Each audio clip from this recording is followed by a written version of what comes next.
Recording it now. Welcome to the last day of week 3. We're going to talk about modding today. And we're going to go over the 2 proposals that have been proposed so far so you guys can kind of see how the process works. Remember, there's 2 things you have to have done by next Friday. The first is a mod, second is some sort of project in UE4 that kind of brings together everything that we've talked about so far in this class. You've got all of the basic tools you need except for animations right now, which are just window dressing. They're not super important right now. Maybe we'll probably do that on Monday, because today I need to really go over Quake modding for those of you that want to do that. You can work individually or you can work in groups. It's up to you. Okay, so let's go through it. But there are 2 things you have to do. Okay. So, mod Song of Six, a medieval city builder dwarf fortress game. Normally the game makes you struggle for resources. You have tons of mountains and somehow to get land on. It offsets this by allowing you to trade and pillage people. However, I think you should have some ability to not rely on imports, as imports can be slow. Transmutation is mechanical. It allows items that are easier to get and transmit harder to get with magic. Don't test them on enough. It's still hard to get the resources, and it's better to just have direct access to them. Okay, yeah, that's a good idea. If you can, if the game is moddable enough for you to do that, if you can get your hooks into having some sort of button on the screen or something like that, some UE interface, user interface thing that will allow you to give an action. And I would start first by just, make a button or some command or a keystroke or something like that where you hit it and it prints hello world to the screen. That's always the first step, just showing that you can do something. And I'll show you in Quake where, you can set up keybinds and things like that. What I would do is look for an existing command. I don't know if there's a pillage command or something like that, and see how that's done, and then you copy paste it. That's a lot of what goes into modding. If you want to modify something, you see what's done already. The reason why I do this with you guys is because you don't have to create a game from scratch. When you mod, you start with an existing product that works and is running and hopefully bug-free, at least to a certain extent. And you see what they've done and you change it. Okay, so start by finding out how do you get resources, and then how do you lose resources, and how do you do an action, and then you make an action that will cause you to lose, I don't know, a wheat and a sheep, and pick up a, wait, is this Catan? And you get a brick or something like that. Okay, so yeah, I think that's fine. You have it in the game without crashing. It's hard to test if it works because the game is very slow to start. Cool to gems. All right, yeah, so cool.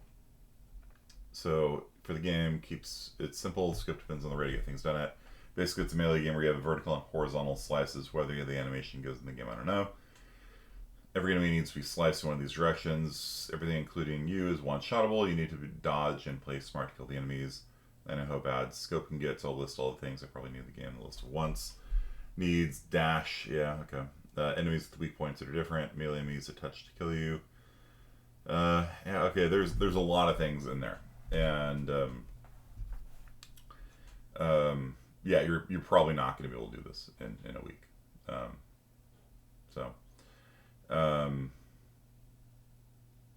It's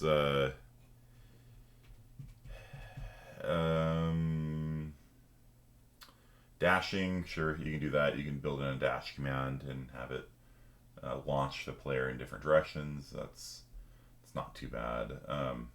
Probably 10 minutes of work. Enemies with weak points that are different. So in order to do that, you'll have to have some sort of visual display, and then have you used Blender or any 3D modeling software, Avina? You have? Okay. Oh.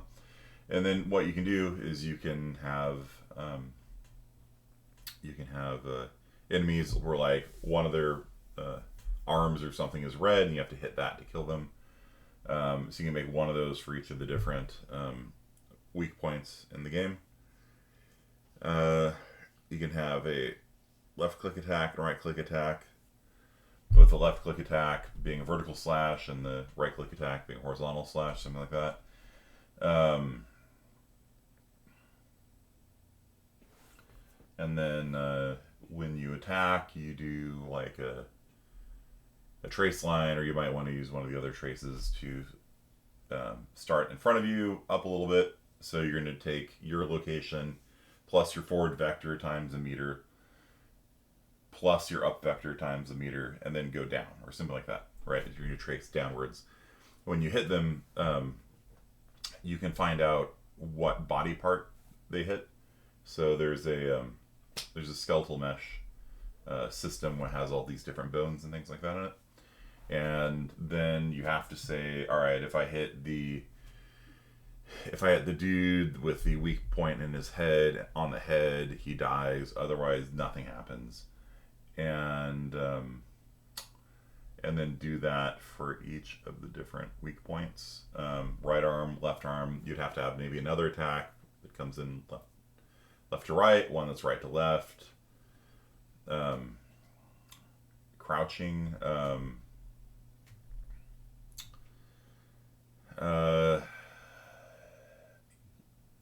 I guess you just lower the camera. I mean, if you're using the first person template, then I guess you just lower your height on the vertical axis. And then you can attack their legs. So, and then the enemies. Yeah. Oh, hang on. The repair guy is calling me. I'll be right back. Sorry. Okay. Sorry about that. And we'll probably have one more interruption today too, when the second group that was supposed to get here at 10 shows up at 2 or 1. Okay. Crouch, jump. Yeah, I mean, yeah. Okay. Go for it. Sounds good.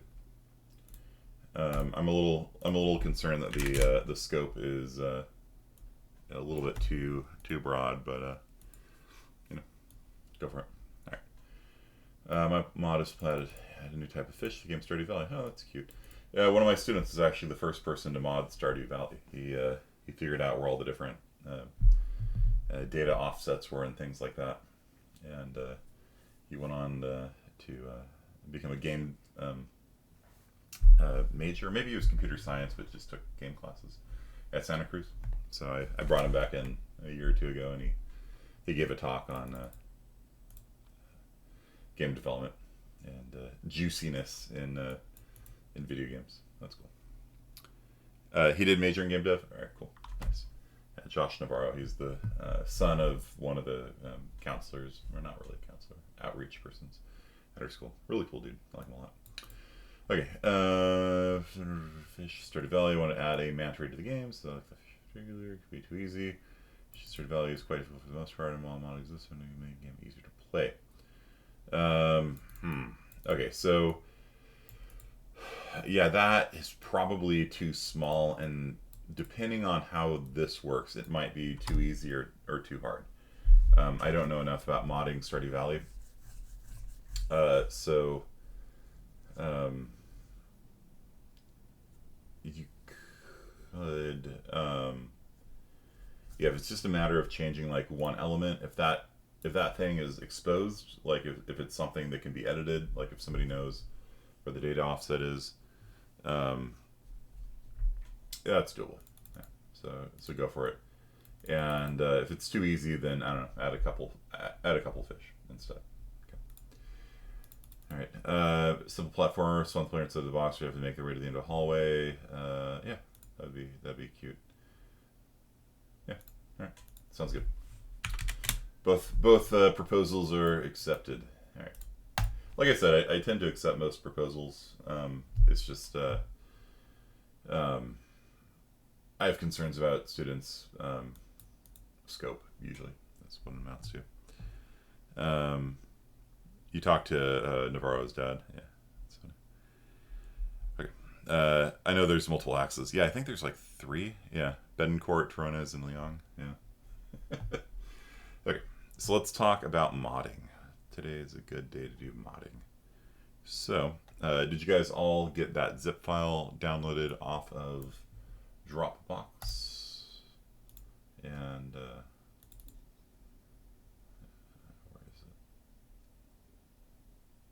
this one or something. I don't know.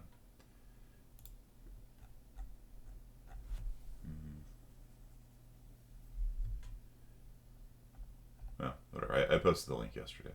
It's in my Dropbox somewhere.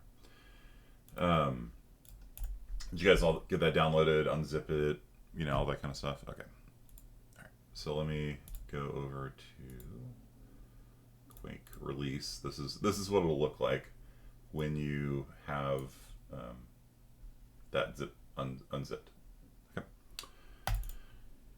So Quake is the I guess third major game that id Software made. They did some other ones, but the earlier games like Doom and Doom 2 were not true 3D games. They're what's called 2.5D games. And why they're called that is because you don't actually have any up and down, really. They sort of simulate it, like they'll have areas like this and maybe monsters are on a ledge. But if you shoot here, it hits them up here because there's no actual up and down. All there is X and Y. They might draw it like at a higher or lower altitude, but basically if you shoot below them, it'll hit them because it just sort of fakes the experience. And you can see these things are all sprites. They just have a sprite for each of the 8 cardinal directions, and they just draw it based on which direction it's moving, and I don't know, there you go. So Doom and Doom 2 were obviously massively popular and successful games. Made the id Soft people tons and tons of money. Quake was their first 3D game. And so you can see all these things, like there's a floor, and then there's a vertical thing, and then there's openness. Or there's a floor and a vertical thing, then a ceiling. Or there's a floor and a vertical thing, and openness. And like in Doom, you don't have like full 3D. Quake is a fully 3D game. And they released Quake, Quake 2, Quake 3, and I think they're doing a remake of it as well, which hopefully, this is Quake 2 here, you can tell from the graphics. Quake Champions, yeah. So the as it was a game released in the mid-90s, it suffers from you can count the triangles syndrome, right? Like this dude's hand here is a cubic rectangle. You know, it's 2 triangles there, 2 triangles there. Yeah.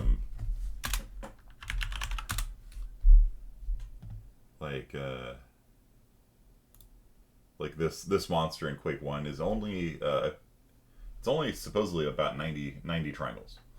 So looks pretty good for all that, you know. Looks pretty good for all that. And then there's the Hell Knight, which I think is a little bit more because you can see the spikes coming off it and stuff like that. So this game dates from an earlier time, a more simpler time. So how does it work? Well, there's actually 2 different programs, and there's actually 3 different places where you write programs for Quake. There's the server and there's the client. The server, you run the server, and that is just by doing launch server.bat. Double click on that, and you'll see this like little text window up here. This is just the server, and if you type things like status, you can see who's connected to your server, and you can change the map by typing map, well, 6 or whatever like that. So the server, you're not playing the game, you're just hosting a game. And it supports up to 32 players, which is more than Overwatch by a large factor. And Overwatch 2, I think, is dropping down to even smaller numbers of players. It's a pet peeve of mine that modern games really struggle to have a lot of people on the screen. I guess Battlefield. How many people does? How many? It's like 64 for Battlefield, I think, right? Something like that. But like, you know, most Battlefield 5 players on map.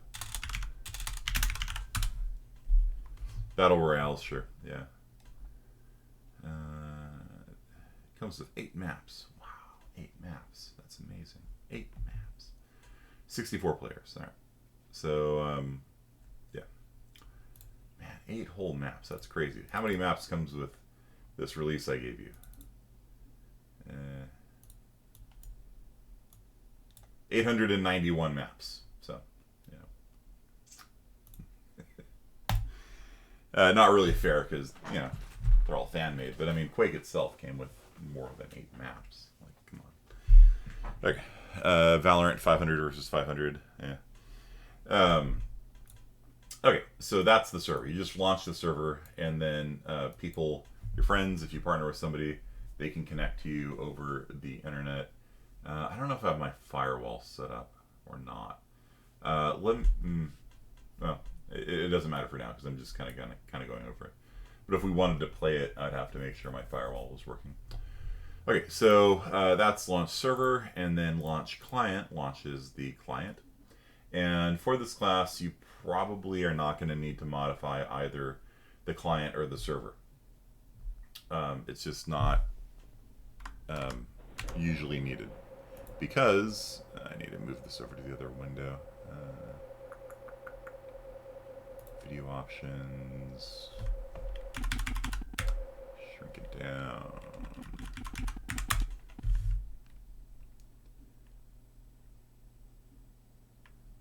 And then I can slide it over. There we go. Okay, so it might be like HDR. Yeah. So this is not the original Quake client.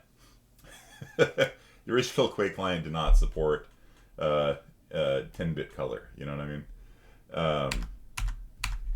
So this is so the id Software people open sourced the server and the client, and so people have been for the past 20-something years been improving it. You know, and so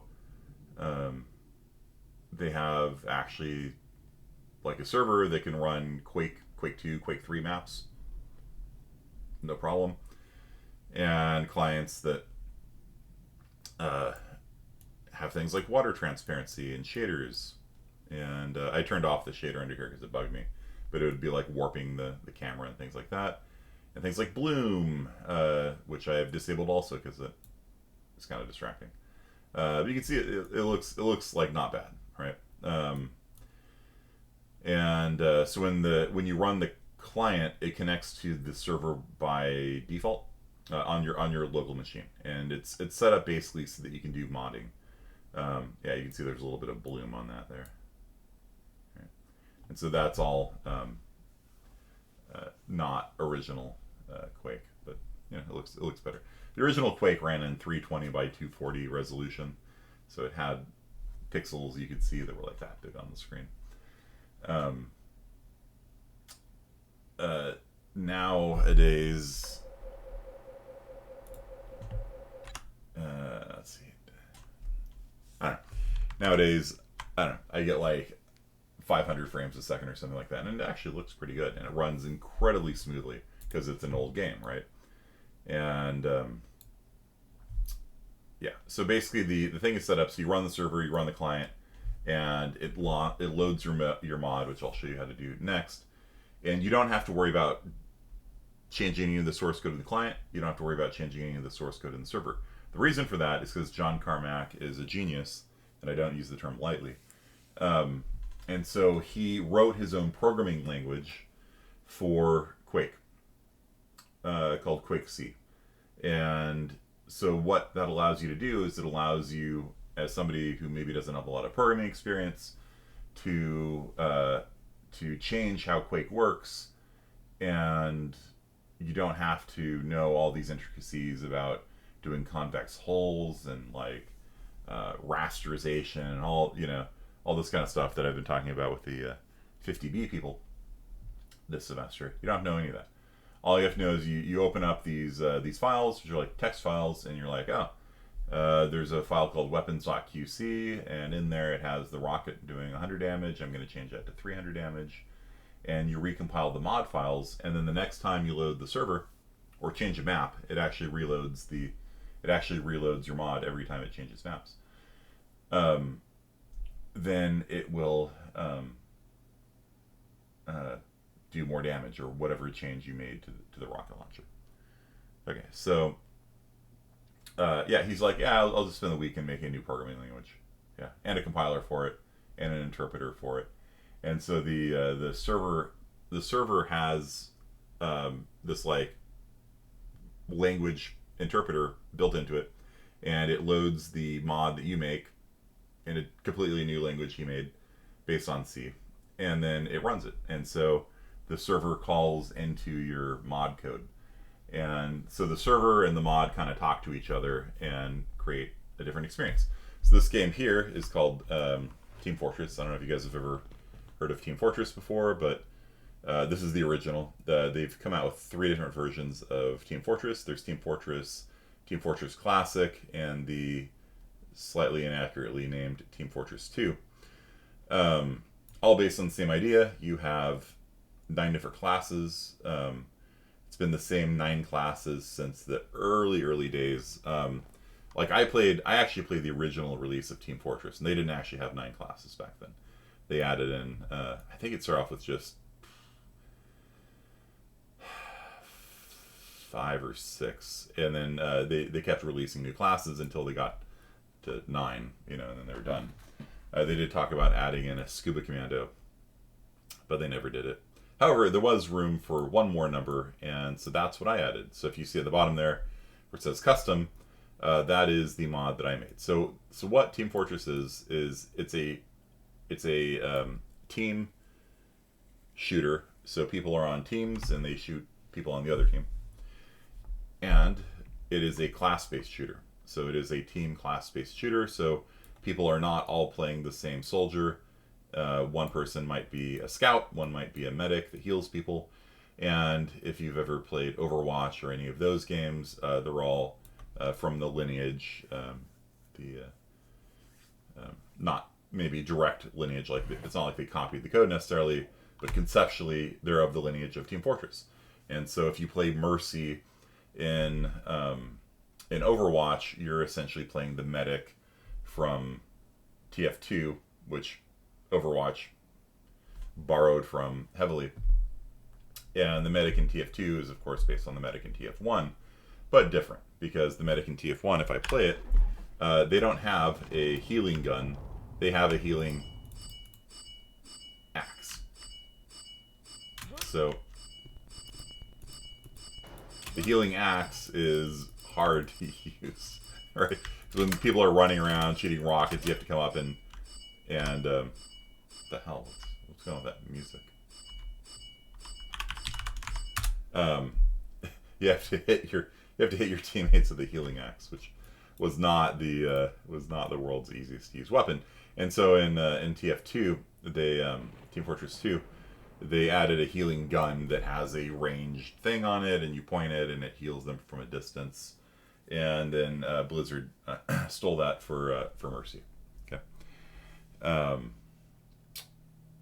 And then I don't know. So what are some of the other classes? There's the Pyro that sets things on fire, the Spy that can look like they're on the other team, the Engineer that can build sentry guns and upgrade the sentry guns, just like Torbjorn in Overwatch, which is a direct copy of the Engineer, including the railgun that he shoots. He shoots this bolt launching thing, which is this weapon right here. Blizzard's big advance is that it has gravity on it, so they turn gravity onto the projectile, so it kind of arcs a little bit, which makes it harder to hit with, maybe. But I did get a kill once.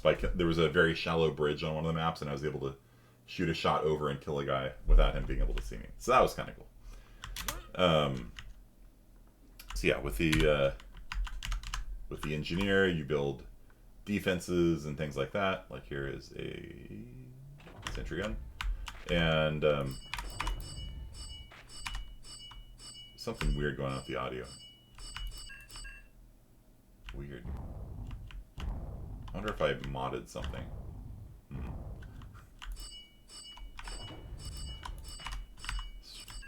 Strange. There's something strange going on. I might have made a change last semester and forgot to take it out. So this is basic. Team Fortress, and you can repair your sentry gun. You can put ammo into it, things like that. I added the ability to turretize it, so you can actually attach it to the ceiling. I think the base engineer doesn't have that. But anyway, so why do you build a sentry gun? Well, the game is capture the flag by default. Most 75% of the maps are capture the flag. They don't have to be, but most of them are. And so the way you win is you have people on one team and you have people on the other team. And your team has a flag at the very back of the base, and people on the other team have to run in, grab your flag, and then run it through the enemy team. You know, you have to run it all the way back to their base. Okay, so and of course the enemy team's going to be trying to kill you as you have their flag, and you're trying to bring it all the way back to here. Okay, and then you score 10 points. First team to 100 wins. You get 1 point for killing a person on the other team. You get 10 points for capturing the flag. And it's not just you. The entire team gets 10 points for capturing the flag. So, there you go. So capture the flag mode is the default. You know, it's not maybe the default, but like that's the mode that most people chose to make maps for. Okay. And so some of the characters, like the scout, if I hit scout, you can see that the scout can... turn that glow off. There we go. The scout's actually quite fast. It's actually faster than really characters in modern video games.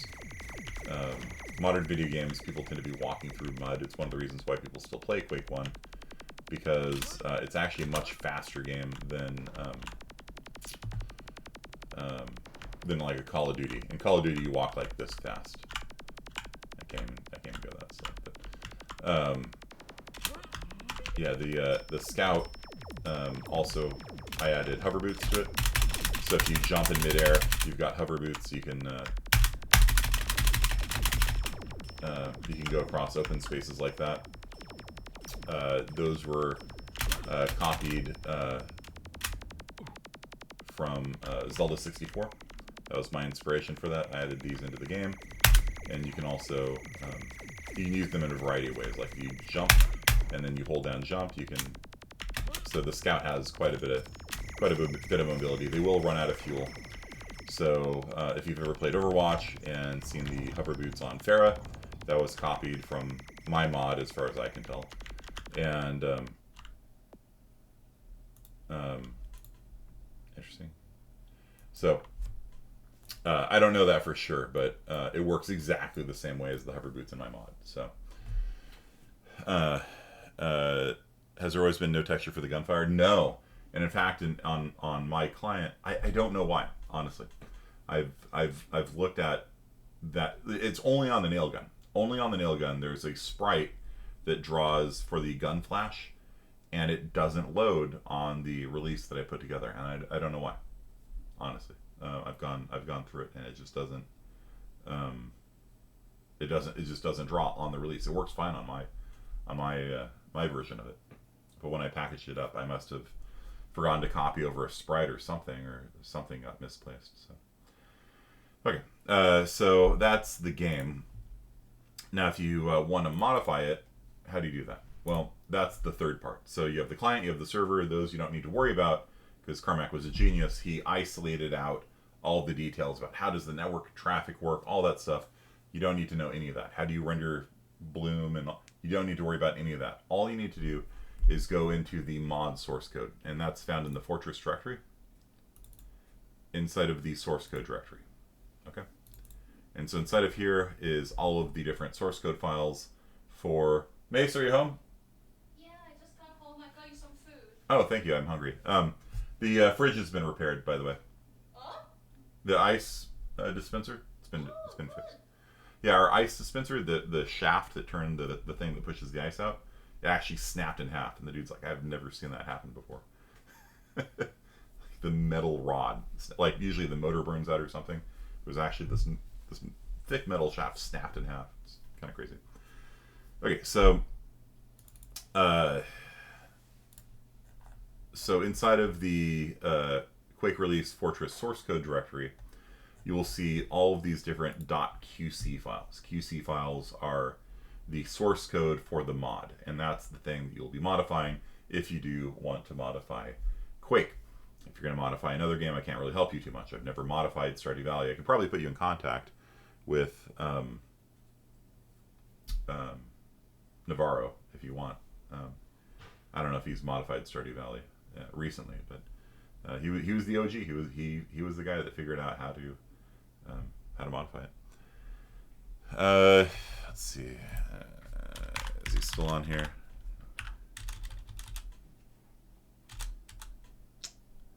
Yeah, I don't know if his username on Discord. Thank you. Navarro. What's up, dude?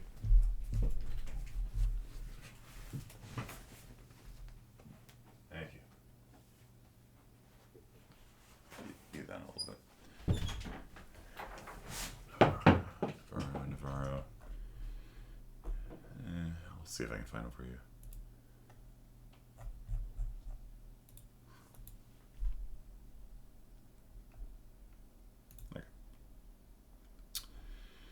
I'll see if I can track him down for you. Okay, Josh Navarro is his name. Okay, so anyway, so let's say that you wanted to modify Quake, and you need to play the game enough to understand it. But like, let's say you want to modify how the sniper works. A lot of the stuff for how the sniper works is in sniper.qc.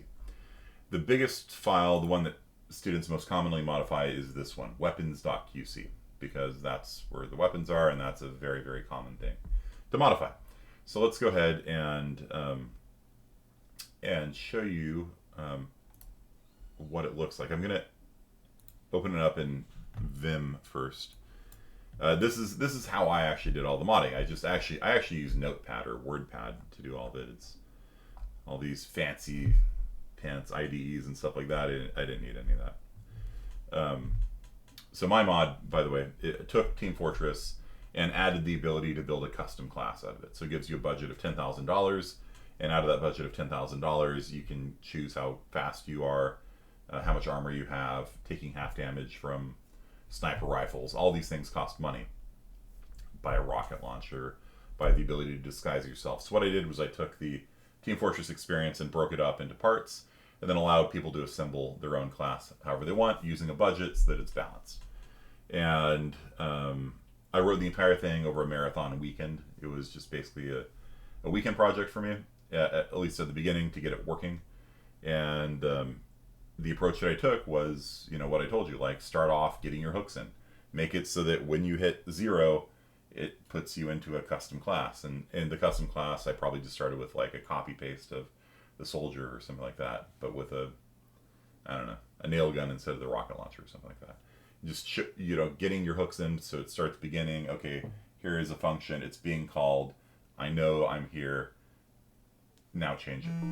And then I got the menu system working, where you can flip through different menus of stuff. I'm gonna have to launch this again to show you what it looks like. But there's different menus of buying options, and so I built in a menu. There was an existing menu system, and I added to it. Change the window, shrink a little bit, and I can move it over.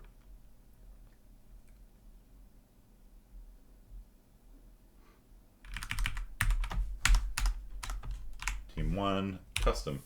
So you can see there's actually many different menus of things you can buy in custom TF. There's like, I don't know how many menus there are now. 1, 2, 3, 4, 5, 6, 7, 8, 9, 10, 15, 16, 17, 18, 18. There's 18 different menus of things you can buy. And what I discovered was that at the beginning there was only like, I don't know, 8 or 9, something like that. And what I discovered is that once you have like a good framework, it's pretty easy. You just add a new menu and put new stuff on it. And then when that one fills up, you make a new menu and put stuff on it. And you can, like this menu here is for kickback. It's like when you hit somebody, you know, do they fly away from you harder? Like if you take massive attacks, then all of your attacks do double knockback, right? And because the game is set up in a nice modular way, there's just one place in the code that handles knockback. And so when I get to that place, I check to see, does the player have massive attacks? If they do, then double the knockback they're doing. It doesn't double the damage, it doubles the force of the damage, however much damage you go. So if I take high speed and high armor, seems like a pretty good build. So so I can have, it's pretty, look at that, look at those particle effects, huh?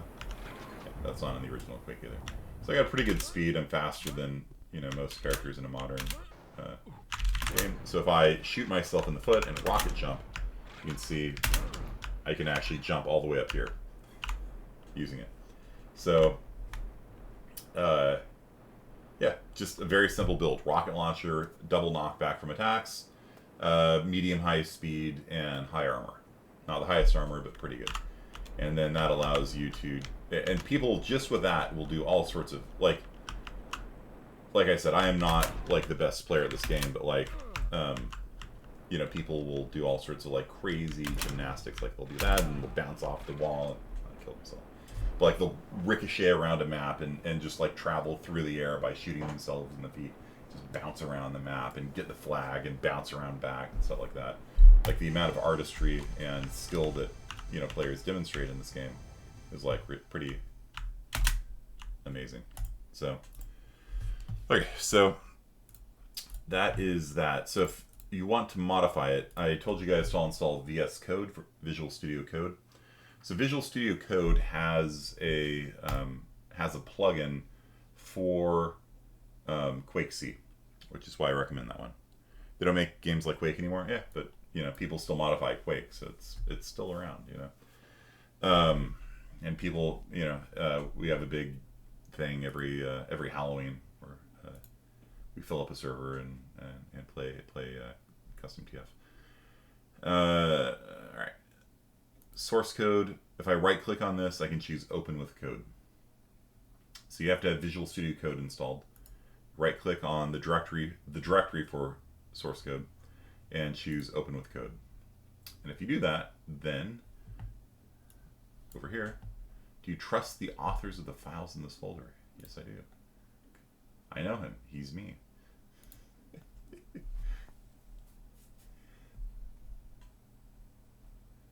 Okay, so what you'll see is this is a IDE. It's an integrated development environment, and it's got a couple different things that you can look at. So in the middle of the screen here, you can see this is weapons.qc right here, and that's the actual source code that you can modify. On the left side here, you can see all the different files in the directory. So if you want to switch and look at like, I don't know, demoman.qc, you can click on that and it will take you into demoman.qc. And they do things like pipe bombs and things like that in there. So you can browse through the different files here. To the left there is search, and that will actually allow you to search across all of the files in the directory. So let's say that you wanted to modify how I don't know, infection works. Like the medics have the ability to infect enemy players with the medic axe, which is kind of cool. I think they took that out of other versions, but yeah, if a medic hits an enemy with a healing axe, they actually get infected with a disease. And if the enemy touches another enemy, then it spreads the disease to them. And so in really close-in maps, if all you have to do is infect one person, and then even when they're respawning, they'll come out and touch each other, and you just hear them all going ah ah ah ah, and so they have to like scatter, which is a really interesting thing from a gameplay standpoint.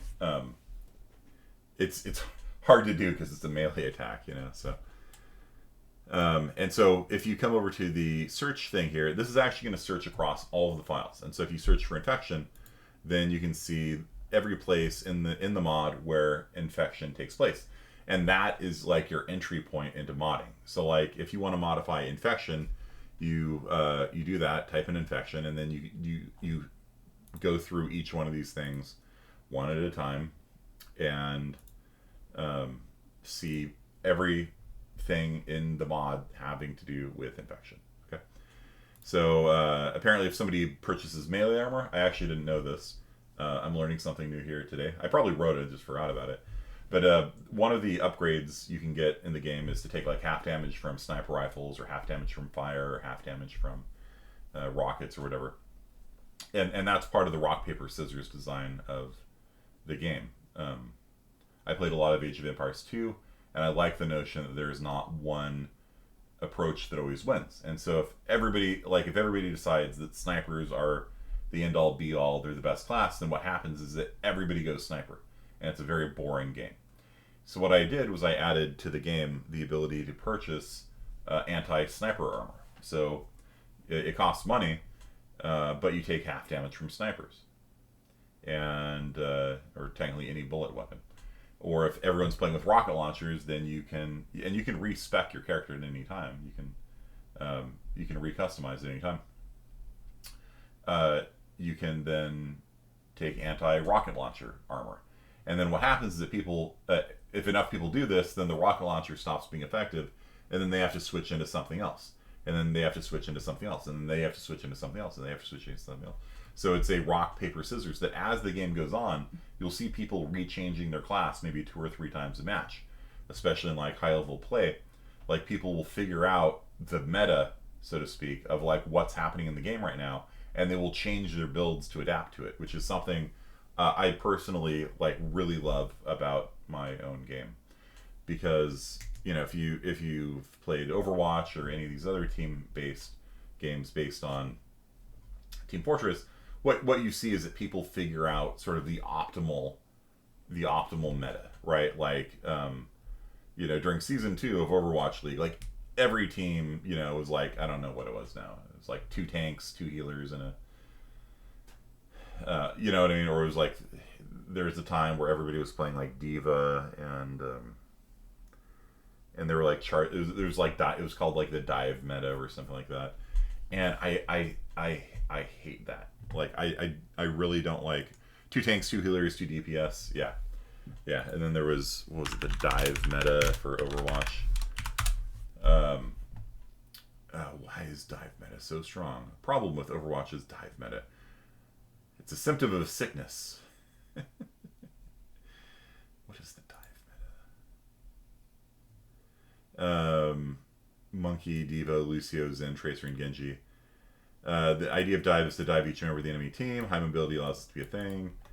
Yeah, okay. Anyway, so for a time, like, everybody went that. And then Blizzard has to do...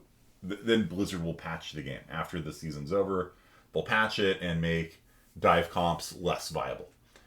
And then people figure out the next optimal thing. 2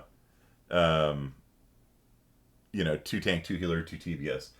And then Blizzard's like, okay, well, if everybody's playing that, then that's too strong. And they sit there and they'll modify the values by like percentage points, trying to find like the perfect balanced meta, which, to me kind of doesn't exist, right? Like people will always kind of figure out, what's best. And so my game really didn't have that problem, because when you could buy specialty armors, like if you could buy an armor, let's say, that you take half damage from dive people, guess what? If they predictably go with dive characters that charge in and attack you, then you beat them. unless they're so broken they could kill you even if you're taking half damage, which hopefully hopefully isn't plausible, you know. And so custom TF builds into it a balancing mechanic. So as long as nothing is more than like twice as good as something else, then people in the game can on the fly counter your approach, and then they can of course counter your counter, and then you can counter the counter to your counter, and so on and so forth. And so as the game goes on, you'll see people respecking, and of course when you're respecking, you know, that's times you're not playing the game, and so you know there's that. But there's also a thing in the game where you can upgrade, where you can actually sell off your points. Remember, 100 points wins the game. You can actually sell your points to get more money once. If you respec again, you lose it. And so it's the kind of thing you do maybe like once in a game. And you hit 50 points and you type upgrade. Now you have $1,500 instead of $10,000. And so it's going to fix you into a build because you don't want to lose those $5,000 you had extra. And so you drop from 50 points to 0, but you're now significantly better than another player. But you're also at 0 points. But maybe you're good enough now that you can run the flag enough times to maybe push somebody else on your team up to 100 points, something like that. So, but once you upgrade, you're fixed. And if people counter you, then it's like, you know, do you respec and lose that upgrade, or do you just stick with it because you are kind of significantly better? You've probably got more health and more armor, and maybe you can just deal with the fact that they're countering you somewhat. Okay, so which Quake extension do we need to install? Okay, so anyhow, over here is plugins. Where are the plugins? Edit, selection, view, go, run, terminal, help. Where is the plugin? Feature, preferences, extensions. There we go. Okay, so it's under File, Preferences, Extensions. Ctrl-shift-X, and no, maybe it's not this one. I thought it was plugins. Yeah. Yeah. Okay, there it is. Yeah. So Victor Phytosa's Quake C extension will do syntax highlighting and things like that for Quake C. You don't need it. Like I said, I did this whole thing in Notepad, right, or WordPad. Notepad kind of terrible. But yeah, you know, you don't really need anything special to do it. So yeah, so what you'll see is that it'll syntax highlight things like the types and defines and things like that. Comments get colored. And, yeah. So, all right. So this tab here is the file window. This tab here is searching. And that's like if you find something you want to change, like infections, then you actually go through every instance of infection and just learn about it. You know, if you're going to be changing how rockets work, search for rocket. I don't know how many times that'll appear. 50 times, right? And just go through every instance of rockets, right? And just see how the mod does it already. And once you kind of understand how they're doing it already, then you can do your own, okay, or change it or something like that. The third option here is source code control. So git ignore.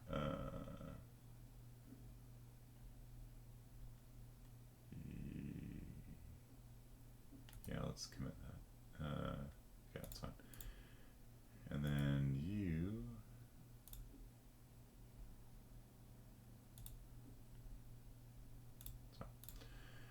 Okay, so this is this connects to GitHub, and so I've got my mod on GitHub, and then I can, if I make a change, I can commit it, or I can restore back from the archive whenever I want. So this is source code control. You don't have to necessarily do that. If you partner with somebody, it's probably a good idea to go through the process of getting that set up. Run and debug. I don't think I have it even set up. Yeah. Code spaces is, nah, I don't need to worry about that. The extensions. Okay, here's the extensions tab. So click on extensions and then search for Quake C right here. And you're going to want to add the Quake C extension. I think there might be another one now too. Quake C. Joshua Skelton. Yeah, but only 18 people have downloaded that one. So do the one that has 570 developers. compared to better C++ syntax with 897,000 people. The C++, the default one that comes with it, 21 million. You know, Quake C is not nearly as popular. You can see all these things have quite a lot more downloads. You know? Even this diff tool that I use, diff compares two files. Even that has 60,000 downloads. You know? Yeah, so we're going to go with the Quake C one that has 570. Okay. The best thing is just reading some of the comments. Yeah. Okay. All right, so below that is live share, so I can, I think that's an extension you might need to install or something. It might come with it now. Maybe it just comes with it now. So with live share, you can actually connect to your friend. Like if you're working with a friend and he or she is editing the mod, you can connect to it and view their thing. And if you set it up right, you can actually edit the file together and stuff like that. So it's pretty cool. It's a really neat remote collaborative text editor, you know, setup. Okay. Below that is diffing. That's part of the extension I installed, where you can compare two different files with each other to see what's changed. That's Docker, which doesn't matter, and that's GitHub, which doesn't matter for now. Okay. So let's make a mod from the top. Okay, so we've got our base mod here, and we want to. What do you guys want to do? Actually, I'll toss it out to you guys. Sky's the limit. It's actually not, but we'll just say that. What would you like to change? In, let's say, weapons, just to make life easy. Don't say fixing the sprite on the nail gun, because I spent like half an hour trying to figure out why the hell thing's doing it.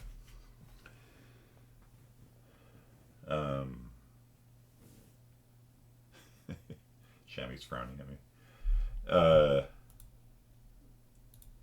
So yeah, there's all sorts of different weapons. There's the incendiary cannon that is a rocket launcher that sets people on fire. There's pipe bombs that you can set traps and explode them. There's the sentry gun. There's rocket launchers and shotguns and assault cannons. And is there a shotgun that could boost you like the scout cannon TF2? Yes.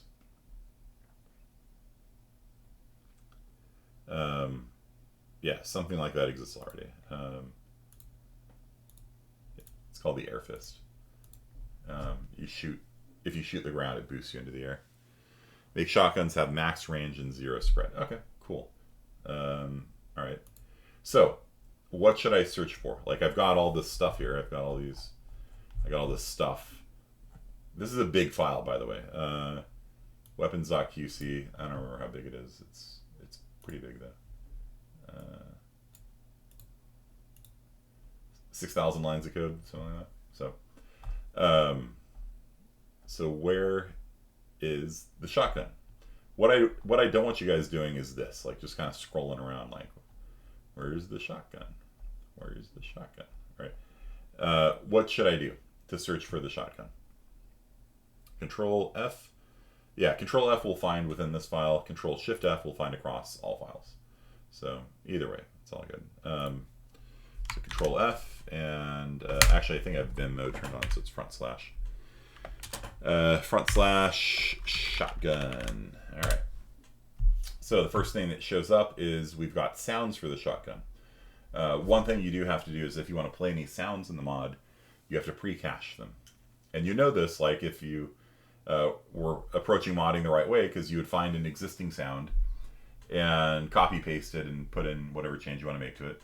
And then you would search through the source code. Like if you're looking for guncock.wave, which probably sounds dirtier than it is, you'll see that it appears 4 times in the source code. You've got a pre-cache, and then you've got two places where it plays the sound, and in like some AI code, it plays the sound also.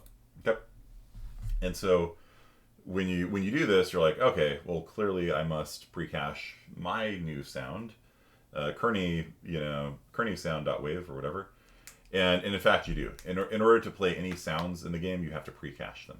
So it's not loading them off disk when it fires the shotgun. Okay. So actually, this might be an even faster way. So if this is the player shotgun sound, I'm just going to jump to where the sound is played. Cool. There it is. W fire shotgun. So it's a shortcut. Right? Because if this is the sound that gets played when you fire the shotgun, I click on that, and there's one, and then there's another one. This is the light assault cannon. That's not the one we care about. We care about the shotgun. Okay, cool. So here we are. Here is the function. Aye. We're using the assault cannon. We could modify the strut on the assault cannon if you want. The assault cannon has kind of this big cone. It does a lot. It's the heavy weapon guy's cannon. We can make it have 0 spread if you want, but let's just do the shotgun. That's fine.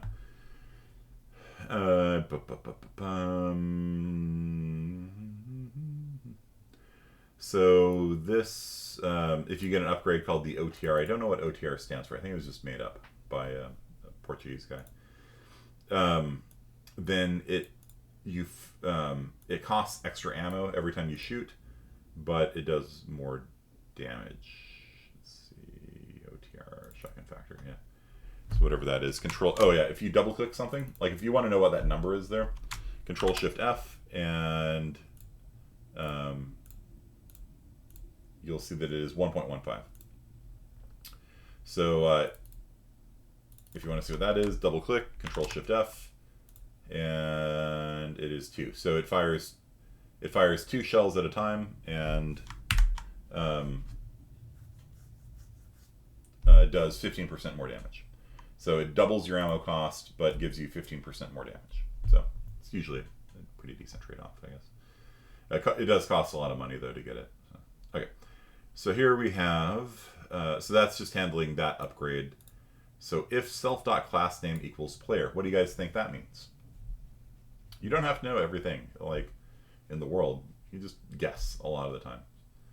So what does that mean? If self.className equals player. What a player!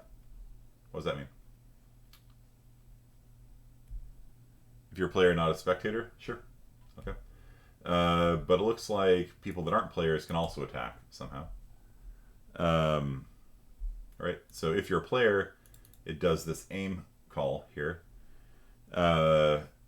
Here it's something else. Something else is going on. So if it's yourself, yeah, well, there is no yourself. This is a server, right? There's no you. I mean, self is you, but when you're the server, it goes through every player on the server, right? And so every player has a chance to fire. So this is me right now.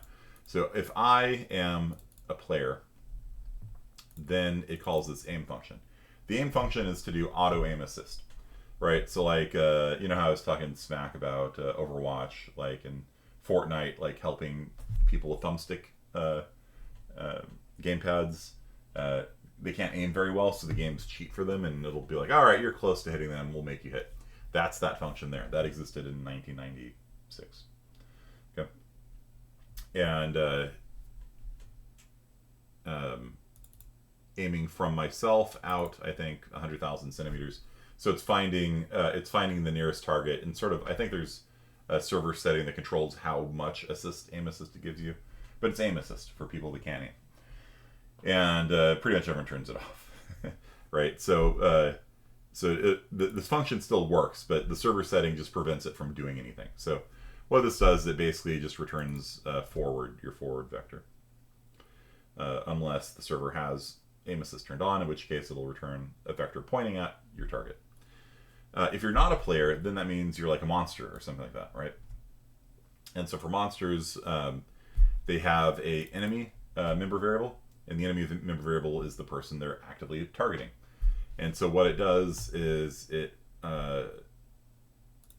takes their position and subtracts from their position their velocity times self.has sensor, which is usually, I think, 1 maybe. And so what it does, like one of you were asking last week, like how do you like aim in front of somebody? So what they're doing is they're basically taking their velocity and kind of aiming in that direction. So this is what it amounts to. Okay. It sets a death message. This is used for obituaries. When you kill somebody, it'll say Shammy was killed by a rocket launcher or something like that. So that's for the obituary system. It says shotgun, and then it doesn't actually do anything. It calls fire bullets. So fire bullets is the thing that actually fires the bullets. But look at this. Look at this. Look at this. What is this right here? What is that? What is that? What is that? What is that? What is that? What is all this? What does this mean? OTR is the OTR factor. So it's going to fire, it's 1 by default. So it's going to fire 6 bullets by default. If you are using OTR bullets, then it will fire 7. Okay. Dir is the direction that we're aiming at. What is this? Single quote, and it's got 3 numbers in it. What do you guys think? Yeah, it's a spread. So Quake C has a built-in primitive data type called vector, because like, you know, I said that vectors are used everywhere. Guess what? Vectors are used everywhere. So if you put single quote and then 3 numbers inside of it, that is actually an XYZ vector. And yeah, that's the spread. So it's gonna deviate 4% in the X and the Y axes. So it's gonna scatter 4%, which isn't very much. The super shotgun has a scatter of 19% and 10%. So the double-barreled shotgun, because in video games, double-barreled shotguns are completely different from single-barreled shotguns. That's just how it is. And shotguns, of course, are highly inaccurate at any more than like 5 feet, right? Like, so that's just video game logic right there, right? So if you walk up with a double-barreled shotgun and shoot somebody, it's like instant death. But if they're like, you know, 20 feet away, it's like 1 point of damage or something. That's just how video game logic, you know, is. And so you can see this thing, and the reason why it works that way is because it's shooting 12 bullets, so it's shooting twice as many bullets as the single barrel, but its spread is way wider. So even though it does twice as much damage, its spread is pretty wide, and so the bullets are going to come out randomly, and you get this scatter effect. And the range on it, which is the last one, it has a range of, I don't know, these aren't centimeters. I don't know what these units are at, honestly. It feels like centimeters, but they're not actually centimeters. So I want to say this is like 10 meters, but it's not. It's actually a little bit further. It's like inches, or how many? It's just units. I don't actually know. 1024 divided by 12 is 85 feet divided by 3 to 30. Yeah, you know what? Maybe these are inches. Maybe that feels about right. I don't think they're centimeters. I think they're inches. So it's like 30 yards or something like that. It'll shoot. Whereas the single-barreled shotgun actually, no, that can't be. That can't even be right. They're just units. I don't even know what they are, legitimately. So this is, yeah, the single-barreled shotgun actually has pretty good range. So that can't be like 60 yards. Maybe it is. Maybe it is. So the single-barrel shotgun actually has 50% more range than the double barrel, and has significantly better spread. So I think for Shammy's idea, let's just go ahead and let's 0. Okay. So we are going to just eliminate the spread from the double barrel shotgun, because you won't see much of a change with the single barrel, okay, because it's already pretty good. So we've made the change. We have changed the spread. We don't even have to look at fire bullets unless, like, you're curious about it. ctrl-shift-F and fire bullets. We're looking for the one that has the equal sign. Quake C does something interesting. When you define a function, you actually have to use an equal sign there, and that actually makes it really easy to find where a function is defined, right? So these are all the people that are calling it, but when you look for that equal sign, all right, that's where it is. And sure enough, shot count, direction, spread, and distance. Okay, so that is in fact spread. Cool. If you hit Alt left arrow, it takes you back where you were before, by the way. So we've got no spread now. All right, so we're just going to save it, Control S, and we're done for now. Okay, so that is going to be our mod, and we are going to come up and we are going to build the product. Okay, we're going to build the mod. So there's 3 things you guys need to know for modding. First is how to run the server. Second is how to run the client, and that's how you play the game. And the third is how you recompile. And all of these things are in the README file. So the README file that comes with it tells you how to install Visual Studio Code, how to set up your firewall, how to connect to a friend's server.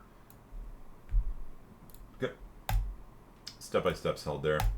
If you want to recompile the mod, which we do, because we just changed the spread on it, you just double-click that. Boop. And a window appears on the other screen. And if everything worked right, then it'll say compiled, compiled. And you get down to the end, and everything looks good. So it compiled correctly. If you broke something, let me show you what that would look like real fast. So let's say I delete a semicolon or something like that. Every line basically has to end in a semicolon. Let's delete the semicolon and save it. If we tried compiling it now, then this is what you see. Let me zoom in a little bit. Warning, expected semicolon found, close curly brace. So what that means is that there was an error on line 1685 in weapons.qc. Ignore the P thing. It's weapons.qc, line 1685, you're missing a semicolon. Okay. So that's what it looks like if compilation fails. Okay. So down here you can see the line number. So we can go down to line 1684. 1685 is where the error was reported because it discovered the close curly brace. But that's the problem right there. We'll put the semicolon in there and save it, and we will rebuild it. And everything looks good. So that's it. We have now modded Quake. All you have to do is launch the server, or if the server is already running, just restart it or something, or you can type restart the server if you want, or you can change the map. Every time you change the map, it will reload. You can see right here, prozac.dat, that's the name of the file. That's the mod file. So every time you change maps, it reloads it. So the easiest way is just to, I just leave the server running like this, and then every time I mod it, you just double click that. It puts it's a shell script that puts everything into the right place. And so it compiles it and moves the files around and all that stuff. You don't have to worry about any of that. All you do is you double click that batch file, recompiles, and then just change the map or whatever. And then you just come in and launch the client again.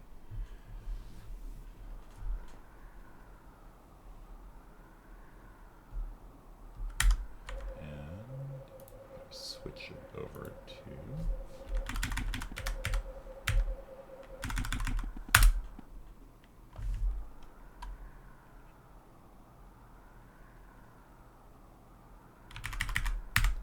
screen here.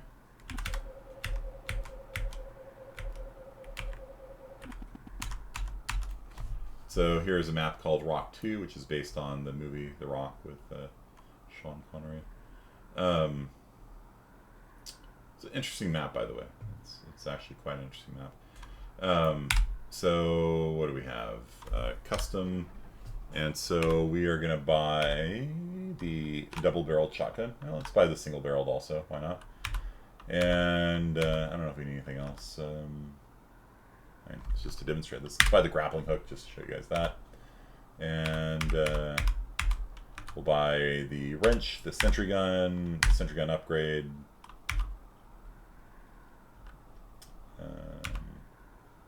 And Merv grenades. There we go. Okay. I'll pick up a little bit of speed. I'll buy KGB officer speed and some light armor. There we go. Alright. So if you fire the single barrel shotgun, you'll see there is no spread on it now. You see that? So it's a perfect sniper weapon here. Are there secondaries in the game like pistols? You can have multiple weapons, right? So single barrel shotgun. Yeah, it's hitting the wall over there. The double barreled, I don't know if it'll reach that far. I don't think it is. Yeah. So that'll give you an idea of what the units are. So that wall over there is probably around 1,500 away, something like that. Okay, so then the grappling hook, you can use it to fly around the map. I did not invent the grappling hook. The Team Fortress guys did not invent the grappling hook. This was actually invented as part of, what was it called, 3-wave CTF or something like that. So the first really big mod for Quake was called Capture the Flag. And basically they made Capture the Flag maps, which Team Fortress is actually compatible with. And the only change they made to the gameplay was they added a grappling hook, which allows you to kind of fly around the map and things like that. So it's kind of fun. It breaks a lot of maps because you can get to like upper areas here. They're usually hard to get to. You could probably rocket jump up if you had skill, but with the grappling hook, you can simply fly up to the upper balcony, or you can do what I did and fly across the lake to get to the other side. Of course, you're a complete sitting duck while you do that, right? Like, if there's any snipers on the enemy team, you're just like this, like, hi, please shoot me. Right? So, yeah, so there you go. Alright, yeah, so that's modding Quake. And then if I want to undo all the changes I made, because I have GitHub set up, I just click on that there, and then it goes back to the way it was before. It's pretty cool. So that's modding Quake. There's a lot to it. Like, there's, I don't know. At some point, it's up to like 500,000 lines of code in my mod, and I sort of stripped out a lot of dead or redundant code and got it down to like 300,000 lines, something like that. It's a pretty big mod, but by judicious use of that ctrl-shift-F, as long as you know what something's called, you can find it, and then you can go through every reference in the source code and find the right spot to do something like change the spread. You change it, save it, make it, and play it, and like, all right, there it is, cool, got no spread. So we can talk about different things, but I want to stop here for a second and just ask you guys, like, do you understand what's happening so far? Like, could you play the game? Could you launch the server in the client, play a game with yourself? Again, if you want to play with your friends, you need to set up your firewall, and I have directions on how to do that. And so you can launch the game and right-click on source code and choose Open with Code, and that brings up Visual Studio Code for it. Okay, make a change, save it, and hit Make to build it. Those are the steps, and the README file has all that, right? So that's where the source code is. Open any of the QC files, change something, save it, double-click Make, that recompiles it, launch the server, launch the client, play it. Okay. Oh, yeah, that's actually really important. Yeah, it's actually really important. When you launch Visual Studio for the first time, you have to make sure that you're using Windows 1252 character encoding. So right down here, it should say Windows 1252. If it doesn't say that, then it's going to break the extended ASCII characters. It's not a big deal, but you anything on the screen that would draw with like golden text or something like that, it comes out looking weird. So that's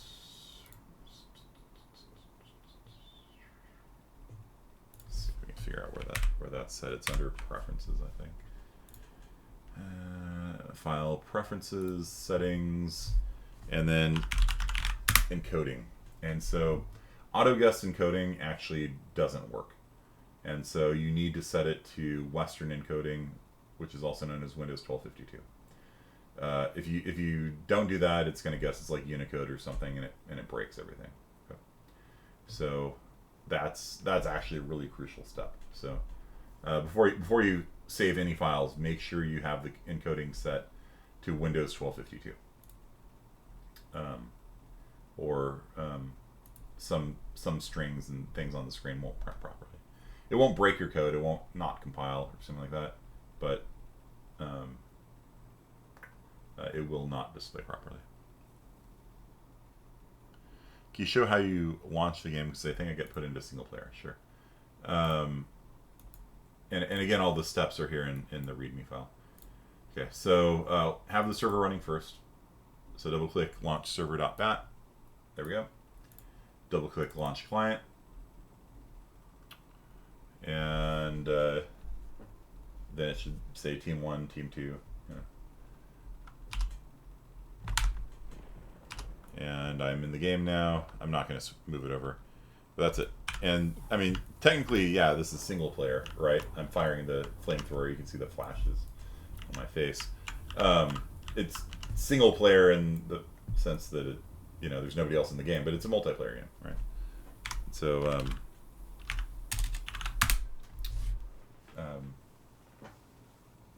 if you wanted to work with somebody on it, you could give them your IP address. There's a website called whatismyip.com.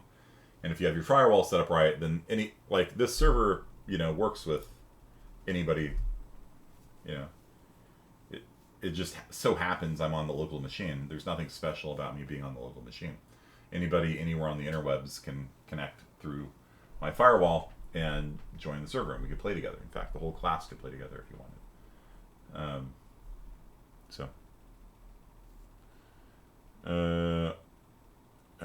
And it seems a lot more than I modded in the coding and whatnot. I added a lot. It was easy and didn't take long. Honestly, I wanted to mod Risk of Rain. This looks like fun. Yeah. So all the same basic tools that you have. First of all, before I get into that, do you guys understand? You launch the server, and then you only need one server per group, right? Like if you have 5 people working together or something, one person launches the server, and then all 5 people connect to their IP address, and then they all play together, and you can play test it and try out the balance and things like that on it. But if you're just like when I mod, I usually just run a server on my own machine and connect to my own machine and just play it that way. Which is perfectly fine for doing development, except for something. Sometimes you need 2 people in it, so I'd get my roommate to play with me. Hey, run around! I'm going to shoot rockets at you, that kind of stuff. If I have a multi-monitor setup, I'll actually have 2 clients running on the same PC, and I'll hit essentially walk forward on one of them, then I'll alt tab over to the other one, and I'll see that person walking forward, and I'll do whatever testing I need that needs a moving target on the other one, and then alt tab back and alt tab back. It's kind of annoying, but you can do it if you have to. You can run the client twice on your own machine if you want. How much should we add to the mod for it to be enough? Can be one big change. Just propose something to me. It's it's a really open-ended question. You can make a bunch of small changes if you want. If you want to change the price of something, right click, open with code.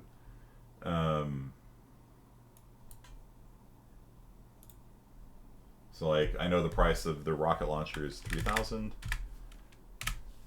So I just search for 3,000, and if I don't know what the variable for holding the price of the rocket launcher is, I just search for the 3,000 instead. And sure, it pulls up a lot of extra things, but Cost rocket launcher. There it is. Okay.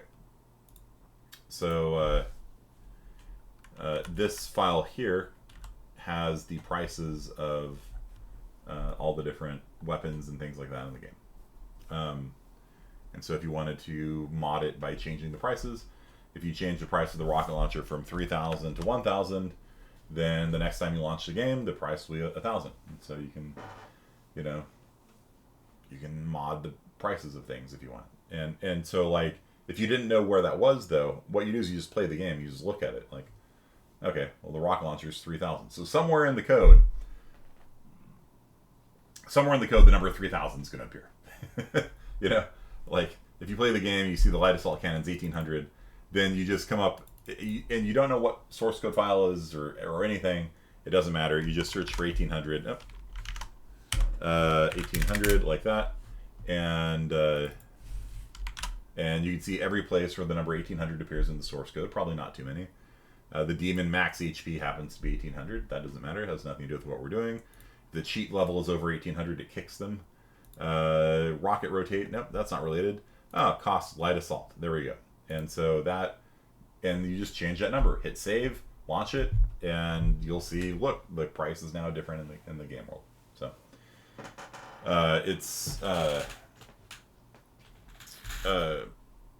that's the approach to take. You know what I mean? Like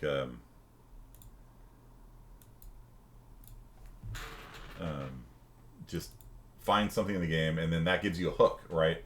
Because otherwise you wouldn't know where to look. Like price, I don't know, or you know, that might turn up a lot of things or something. I don't know. Delete you. It's open in VI improved. Oh, that's why. Okay. Go away. Okay, good.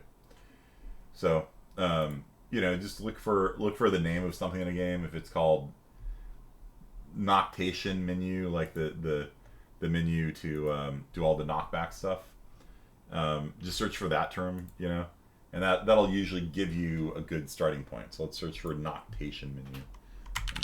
Undo all these changes over here.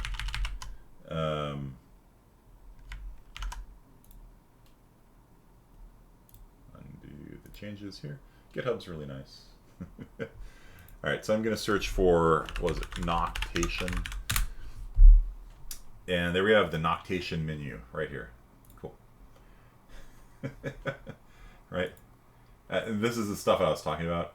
It has to be Windows 1252 encoded. All these things look like weird special characters, but the Quake engine actually interprets them as like bars and window outlines and things like that.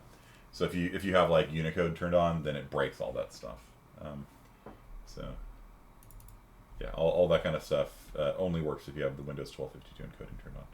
But yeah, by searching for noctation, boom, there's noctation, and all right, cool. So here are the things, and so the that upgrade I bought called Massive Attacks is all right. It's something massive attack, all right. So I'll just, I don't know, search for that, or oh, there's the cost right there. Okay, cool. ctrl-shift-F for massive attack. No results found. Whole word? No, I don't want the whole word. I want partial word. Combat defs. Right here, probably. Okay, so yeah, and so that's how you can, like, there's hundreds of thousands of lines of code, but with very clever usage of Ctrl-Shift-F, you can navigate your way through the maze and find the exact place where this is doing double knockback. Okay, so that line right there. So it takes their velocity, and look, it's linear algebra. It's a plus and a times. Ah. Okay, so their velocity is their movement speed, right? So their movement speed is going to be equal to their movement speed plus dir, which is probably going to be the displacement vector. Yeah. So it's their location minus your location, which the displacement vector is the direction pointing from the rocket that explodes to them. They normalize it. Look, normalizing vectors. Look at that. So that forms a unit vector. So like if a person's here and a rocket goes off there, it creates a displacement vector pointing at the person from the rocket, and that displacement vector is how far away the person is. If all we care about is the direction, we normalize it. We get just the direction. It should be pointing straight up. And then we add to their velocity that normalized displacement vector times the damage times 2. So if we did 200 points of damage, then it would be 400. Damage times 2 is 400. So if we did 200 damage to them, damage times 2 is 400. And so we would add 400 times the upwards unit to their velocity. So they would fly upwards because 400's a pretty fast speed. That's so they're running and now they're flying up through the air. And massive attack is essentially the normal knockback is just this, right, where they get knocked around based on how much damage they take. But with massive attacks, it doubles the damage. And so this is a vector here. Dir is a vector. Vector times scalar. So the direction from the rocket to the person times damage. So that creates like we did 200 damage. It's a vector pointed at them times 200 in length. And then we times it by 2 again, so it doubles in size again. And we add that to their velocity. And now their velocity is including a big upwards component from being shot in the feet.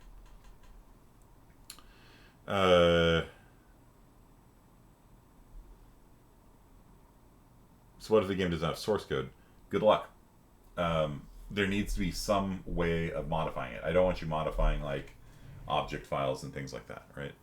So so there needs to be some place where all of this stuff exists, like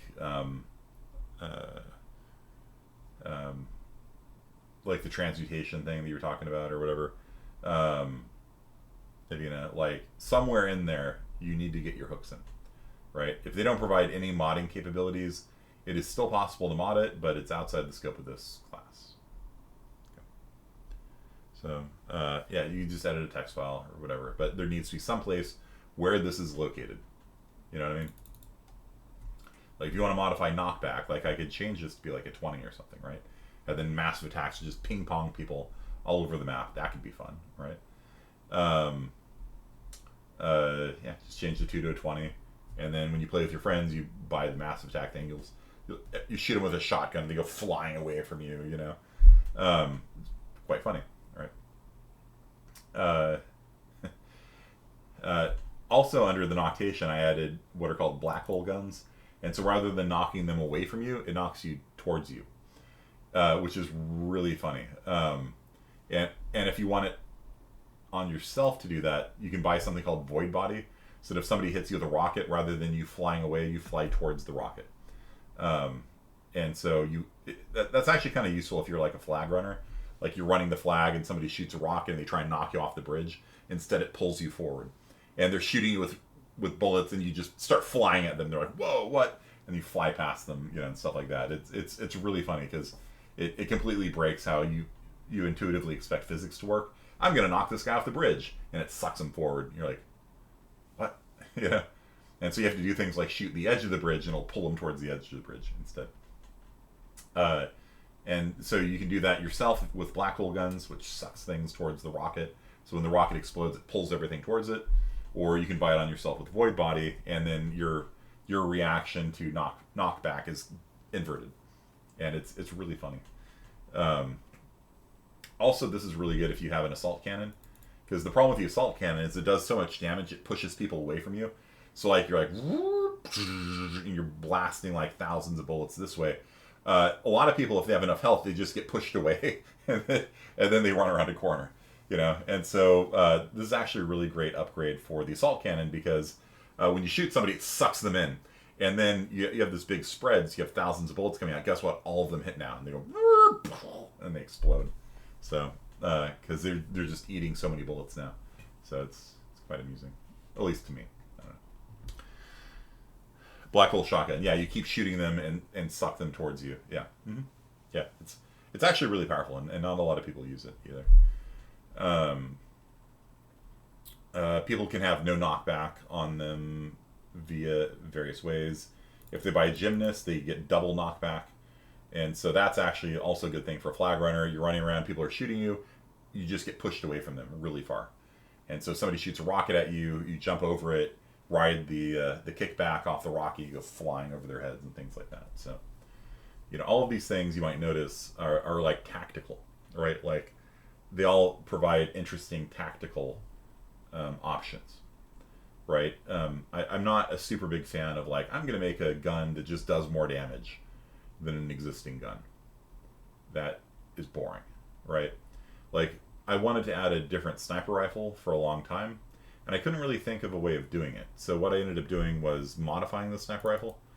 So you can buy mods for it. You can OTR bullets. We saw that already. It costs extra ammo to do extra damage. Cripplers is a mod for the sniper rifle that if you hit somebody in the leg, then it increases it slows you down a lot. So you can actually like if people are charging at you across the bridge, instead of headshotting them, which most people do, you leg shot them, and then they're running really slowly. And it's actually quite a good tactic, because if it's a big map, like people running slowly they're effectively out of the game. They're like, it's like they're dead, right? Because they're moving so slowly, like they can't get anywhere. So like if you cripple the entire enemy team, they're all just moving like through quicksand, and that gives your defense time to prepare, and also they're not capturing the flag while they're walking at you slowly. So this is a tactical thing. Like, I didn't even write this one. This one is just more damage, and to me, more damage is always kind of boring. But at least it has an interesting trade-off. It doubles your ammo cost, so you run out of ammo more quickly. Window washer here. Window washer's here. Okay. You wanna go to the door? Yeah, I'll be back in a second, guys. So I'd like for you to take the next 10 minutes and just browse around through the thing and see if you can find where things are. I want you to get that experience here in class right now, and see if you can find where things are by using that Ctrl-shift-F, and just locate, like, where's the nail gun, where's the assault cannon, where is the pipe bombs. Okay, so I'm going to pause it now and talk to the guy that's 4 hours late for the window washing. It's okay. You don't want to annoy your window washer, then you get dirty windows, right? Okay, so I'll be back in 10. Okay.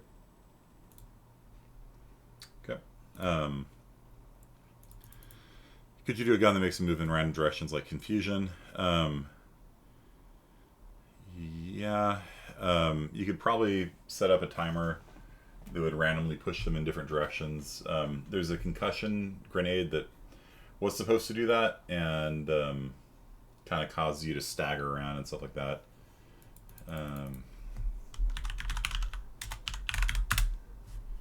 Concussion grenade. So you could look into that if you want to see how they did that. They had a state called TF state concussion, and okay. Or you can just make it so that you push them randomly when you shoot somebody.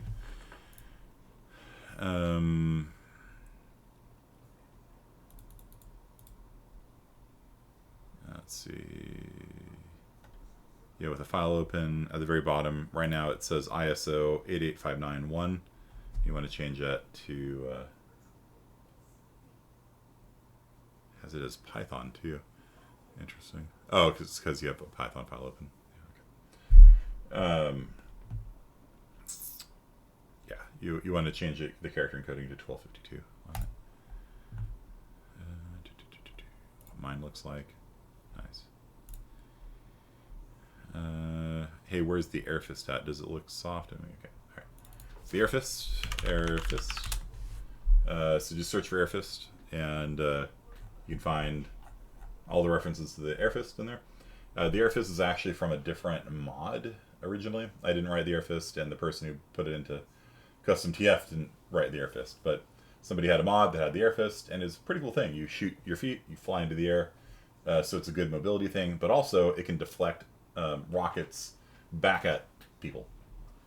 So if somebody shoots a rocket launcher at you, you air fist it, and the compressed air flings the rocket back at them, which is really kind of fun. Especially in a really busy map where there's just rockets flying everywhere. You just run around going and just reflecting rockets back at people and stuff, and you get the credit for the kill, I believe. And that's all found in airfist.qc. So, horn.qc is the original name for it. That's funny. made in 1997 by the Evolve team. So, so this is, they have a couple frames of animation for it. That's how animations work. I don't really mess with animations because I'm a coder. Yeah, my note. Anytime you see a slash WK on it, that's me. And so it was a function that was defined as not returning a value, but it returned a value. And so I fixed that. And so when it hits something, it calls a function on it called can air push. If it's a player, then usually you can push them. There's this server setting to turn off pushing your teammates because you can troll people with that. You can push a pipe bomb, you can push a nail, you can push a grenade, you can push a rocket, you can push AI, things like that. You push a det pack, which is really funny. Det packs, the demo man can set a det pack with a timer. You can actually set a time on it that'll go off, and then it'll count down. And when it goes off, it kills everything within line of sight, like out to a pretty big radius. And so, like, if there's a really busy map, there's just people running around everywhere. Then what I like to do is go into a corner and set a det pack with like a 10-second, countdown. Then I run around a wall. It blows up. It kills literally everybody, and then I run in and get the flag and stuff like that. It's especially good if the enemy team defense, if they're all like clustering on one choke point. So it's really nice for breaking choke points. And I added this in 2007 that if you det pack, if you air fist the det pack, you can actually. So like, let's say there's a choke point, like there's a doorway and they're all set up behind it. Then you drop a det pack on the outside, and you can air fist it in through the doorway. But it was too strong because you would wait until there was like 1 second left on the countdown. Then you would air fist it in, and it would blow up, and just everything would die, and there's nothing they could do about it. And so what I added was when you air fist it, it scrambles the fuse, and so you don't actually know how long it is until the thing goes off. And also it won't go off immediately. It'll go between 2 to 7 seconds. And so it's still pretty good. Like, it's still a viable tactic, especially if they don't have any ability to defuse the det pack. You have to have. There's 2 items in the game that can defuse det packs. If they don't have it, they're gonna die. But at least they have a time to react to it. Whereas before, it was literally just kind of unfair. And then, yeah, I think I might even remove the countdown timer.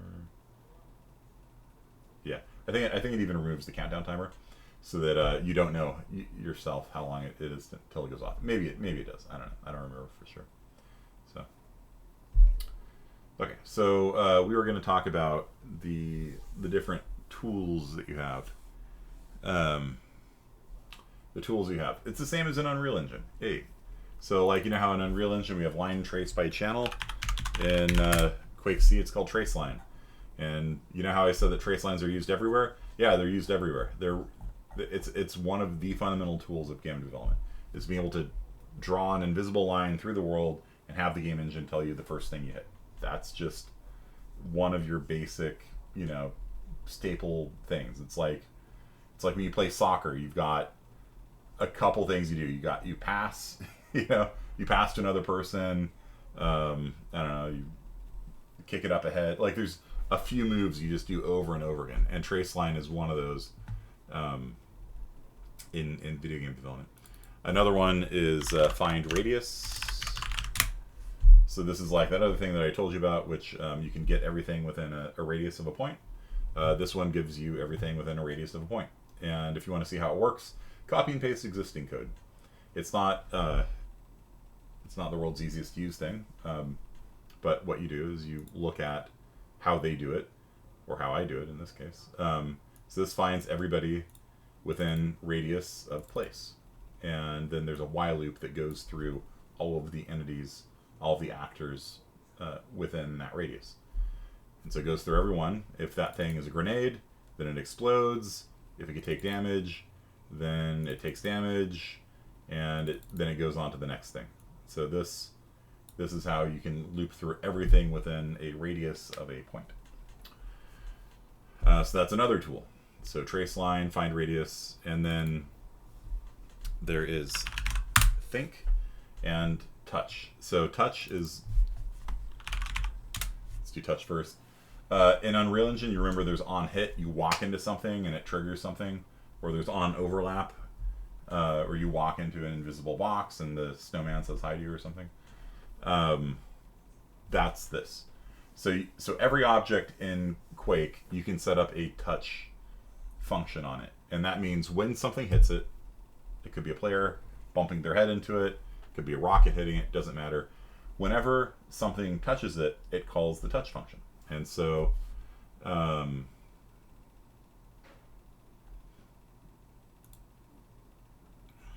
like for the rocket launcher, it's used a lot, by the way. Yeah, we'll just do that one. For the rocket launcher, when you make a rocket launcher, it sets its dot touch.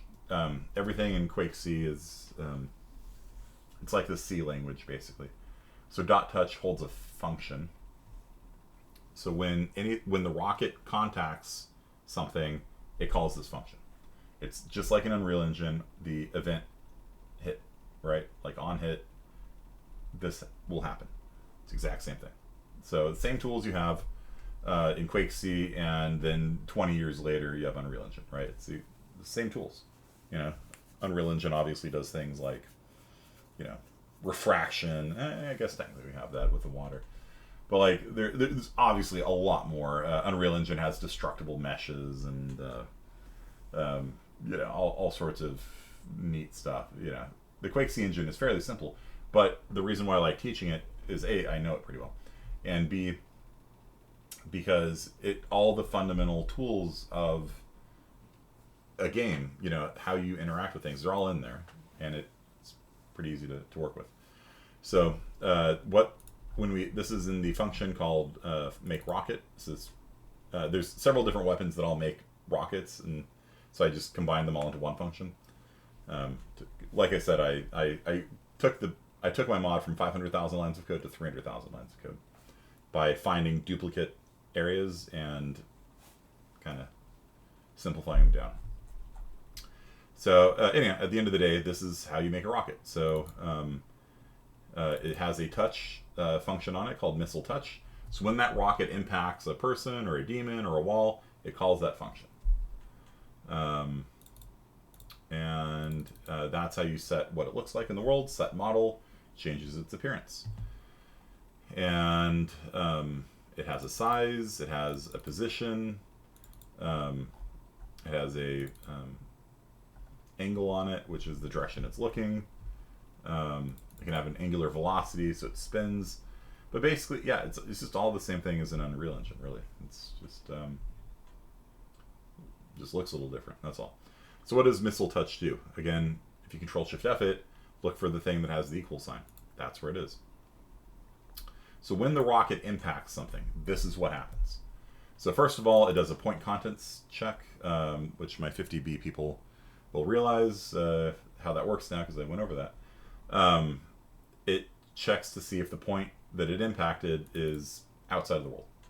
So if it's the skybox, basically, vanish. It just deletes itself. That's the same as the remove actor node in Unreal Engine. It just deletes itself. It doesn't explode on the sky. I think it might have used to.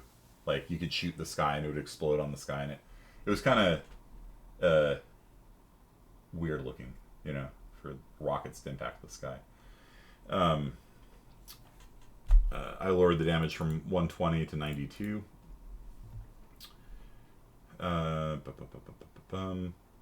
If the person who shot me is a trap, don't have to worry about that. Don't have to worry about that for now.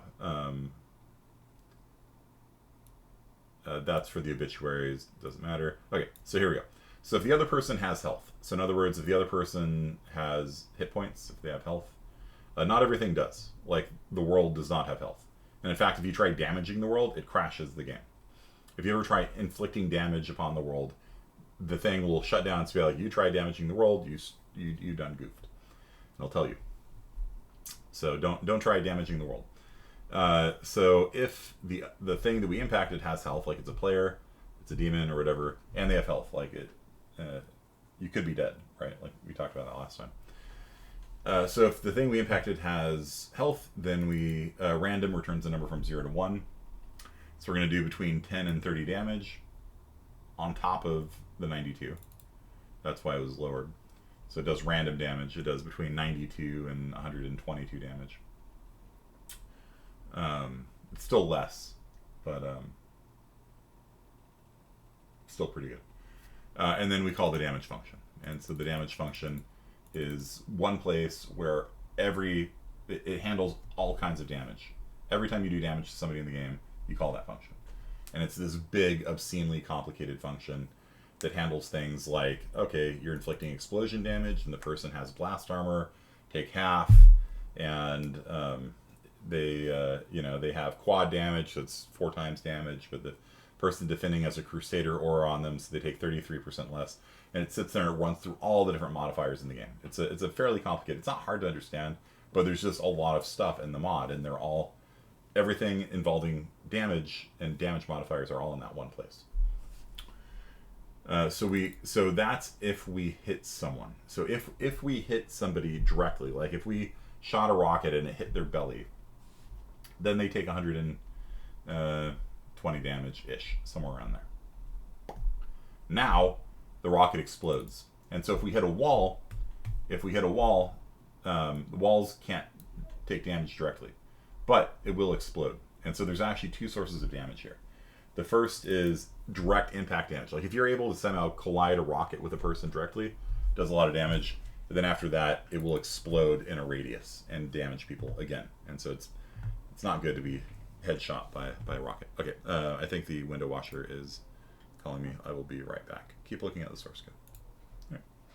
So this is direct damage. This is radius damage. And the way radius damage works is the closer you are to the explosion, the more damage you take. So it'll do 92 damage. So it creates a radius of 92 units, whatever that is. 92 units is like a pretty, fairly big radius. I would say it's probably, I don't know, 5 meters wide, something like that. Like I said, I'm not really sure what the units are exactly. So it does a pretty big radius. A rocket goes off. You could be somewhat nearby. But the further you are away from it, the less damage you take. And so every source of radius damage in the game follows the same fall-off pattern. So you throw a grenade, radius damage. You use the incendiary cannon, the rocket launcher. They all do radius damage, and all of them have the same fall-off. As you are further away from it, it's based on the radius. You take less damage. Then this thing here looks kind of weird, and you basically don't need to worry about it, but basically that's how you do particles. So this is going to do the explosion particle effect, the temporary effect of explosion. And it's going to do an explosion at this X, Y, and Z location, and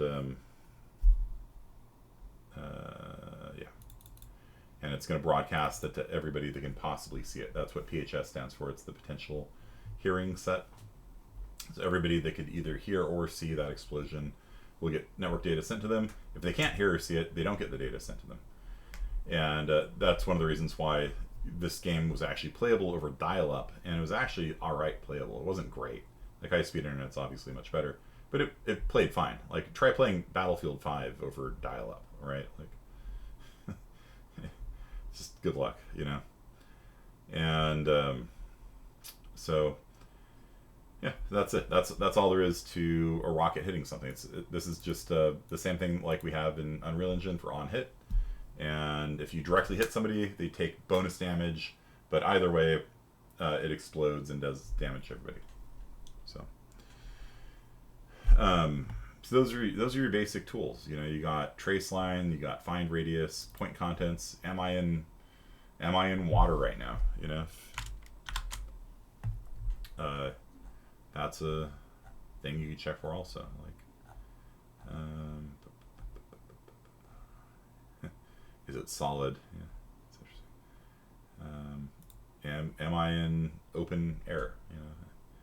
So for the fish, if the fish ever finds themselves not in water, then then they die. So you can actually summon Barracuda or whatever in the game, and if you summon them on dry land, they just flop to the ground like a Magikarp and die. So not very effective on dry land. So when you call point contents, you pass it a point, and it tells you, is this point open air? Is it solid? Is it inside of a wall, for example? And that's very useful. Like if you're trying to determine if there's enough room to like put a sentry gun down, you can do a series of point contents and just make sure there's open space around you. And if any of them go inside of a wall, you just print a message saying, sorry, there's not enough room to build a sentry gun here. You can see if you're inside of water, and that's useful for like drowning, for example. Slime is water that burns you. Lava is even worse.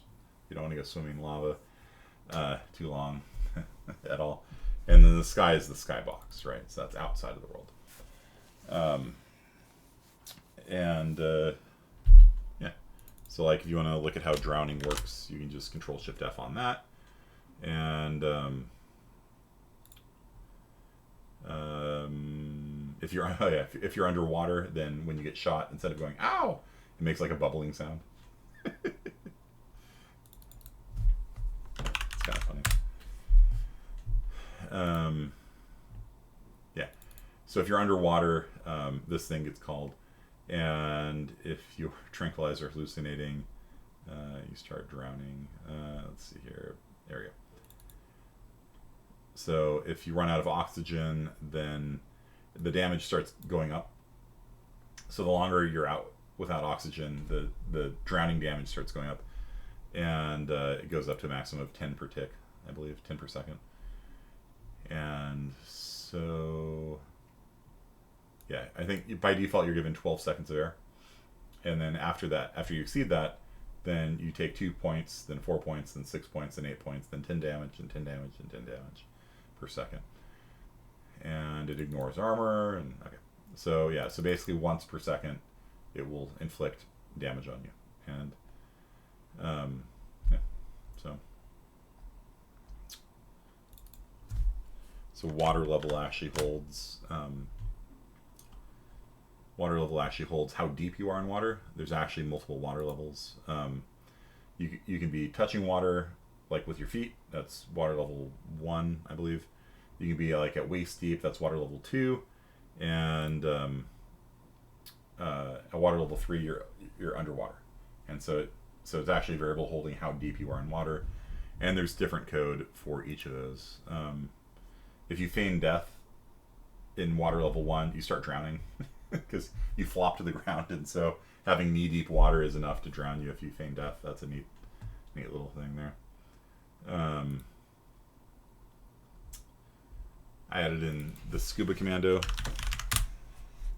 The Scuba Commando is something that the Team Fortress guys originally wanted to do. They wanted to add a scuba class to the game, but they were correct that it was a stupid idea to have a scuba class because it'd be really good on water maps and it'd be really terrible on other maps, and so there's kind of no point.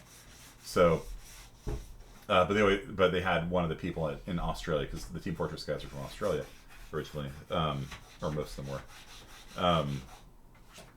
They one of the, I think, like Robin's brother or something like that, would always like swim underneath the lake and yell "Scuba Commando" and "Scuba Commando" and would like shoot people in the feet like when they came into the lake and stuff like that.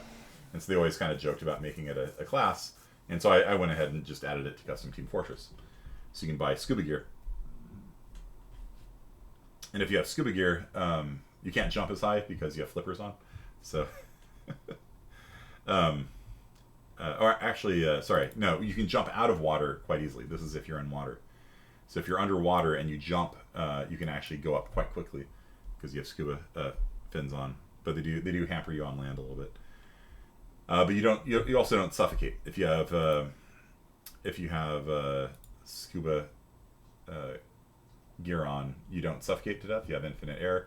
You're immune to gas attacks because you've got the breather on.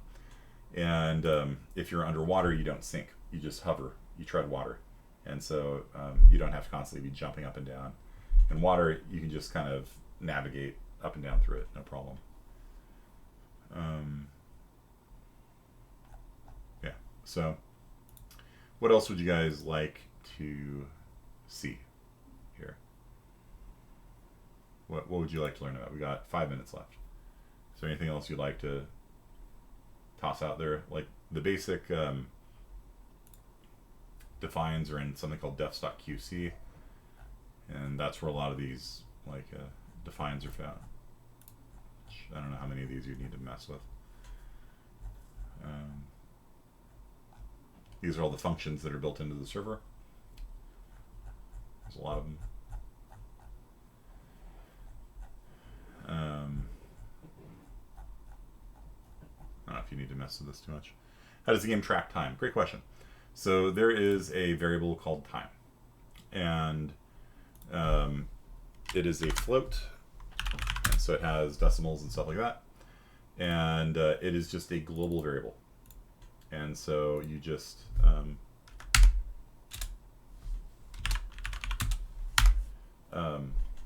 you can read. You can't write to it, but you can read from it. So you just get the current time. And if you can say things like, take the time plus 1.5 seconds, and that's the next time something will happen. So if you create a timer, it's fairly common to do something like this. So you make a timer, and you say next think. Next think is it's a timer, and so you say at time equals current time plus whatever variable that is. I don't know. Let's say it's 2 seconds or something too. So if you set next think to time plus 2, that means in 2 seconds, call the think function. And there's touch and there's think. Okay, and so that's for like timers or delayed events or things like that. So for example, this is for reloading the grenade launcher. So in 2 seconds or whatever this value is here, call that function. So when you reload, what happens is it clears your weapon. You can't shoot. You're reloading, right? And it creates a timer. And the timer says in 2 seconds, call this function. And how do you make it? How do you make something in the game? It's another good question. Spawn. So spawn creates a new object in the game. It is used for everything, for rockets to players to monsters to timers. The timer doesn't even appear in the world, right? It's given no position, it's given no model, it's given no velocity, but it's still in the game. And so every time you spawn anything, timers, players, whatever, you call spawn. That creates a new entity, a new actor in the world. And then this is a very simple thing. It has no model, has no health, none of that. All we do is say in 2 seconds, call this function. And then when it calls a function, it's going to clean itself up also. It sets the owner of the timer to be the self, so it knows who to finish the reload on. And then when this gets called in 2 seconds,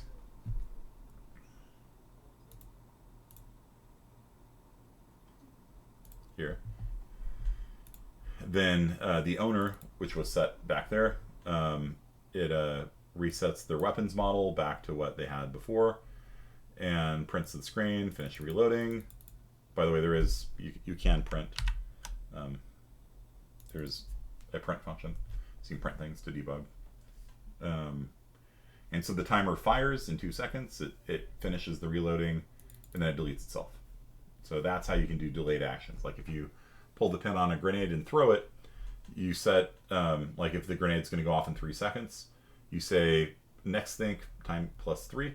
So in 3 seconds, call the think function. And then the think function is like grenade explode or something like that.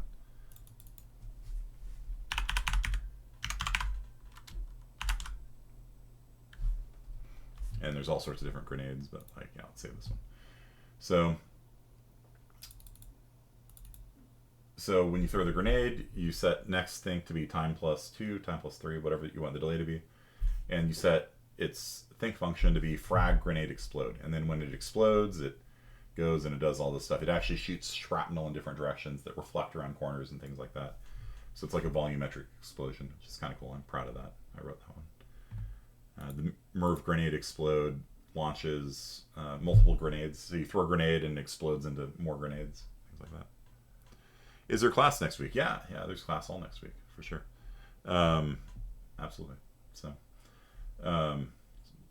game development's like this. Yeah, there's a lot to talk about in game development. So, your project idea needs to be submitted by Monday. I would submit it earlier if you want earlier feedback on it. We're gonna keep talking. There's a lot more of game development to learn, and we did get IS50B added to the schedule next semester. So if any of you want to take IS50B, then that is now on the cards. That's on the table. Those cards are on the table, whatever the phrase is. Okay. So second semester is available. But yeah, we're gonna be learning stuff right up to the end. Okay. And then on Friday of next week, we'll do a little showcase and people can show off their mods and their projects and things like that. Okay. So that is it for today, guys, and we will pick it back up on Monday. Have fun. Make sure you get the HUD done by Monday and the project. So the HUD thing is due on Monday as well. I'm giving you guys like 2 days to do these things just because it seems a little bit more fair because the videos are taking so damn long to upload. Okay. All right, that's it for today. Shutting down the server. See you guys.